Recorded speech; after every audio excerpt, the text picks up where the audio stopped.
rarely are you in a situation where you can sort of plug all the holes in your game at once, because you can think of it this way. Let's say that you were training your back mount and you get your back mount to, let's say, level 5, some arbitrary number, but we'll say level 5 is pretty good. Okay. All right. We'll say level 5 is pretty darn good. So you get it to level 5. Well, now you're like, okay, I need to work on my half guard sweeps because for some reason I'm getting stuck there and it's not working. Great. So I go to half guard sweeps. Well, while I'm bringing my half guard sweeps up, your back mount is going to get worse. Your back mount might drop back down to to level 4, maybe level 3. Who knows? It's still going to stay better than what it was probably originally, but it's always going to drop back a little bit because it's no longer getting the attention that it had once before. And so now, again, you're now making a trade-off where you're like, this is more important to me right now than this is. It's not the end-all solution to your problems. It's just a solution to a problem. But with each solution that you come up with, you always have a trade-off. With every sort of advantage that you try to gain, you create a disadvantage. With every disadvantage you try to, you end up running into, you create an advantage on the backside. And it's always this trade-off. And even in positions, like very, very tactically speaking, every time you roll and you're going for something, you create these trade-offs. Even like, here's an example of like one during that private lesson that I was talking to with the person that I had today. I was showing him a guard passing from top.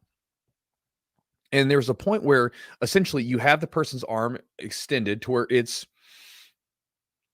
not in a submission, but the threat of a submission's there.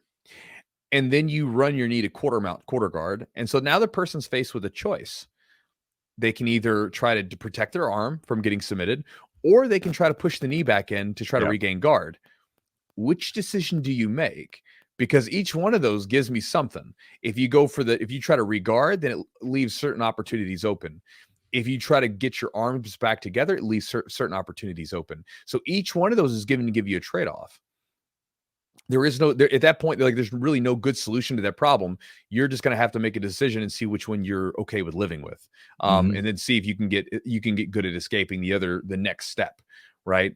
And again, we experience that same kind of thing in jiu-jitsu all the time where, we might try to solve the riddle of some person's guard game. Maybe some guy's got a really good guard retention game, and we try to solve that with, a certain type of guard passing.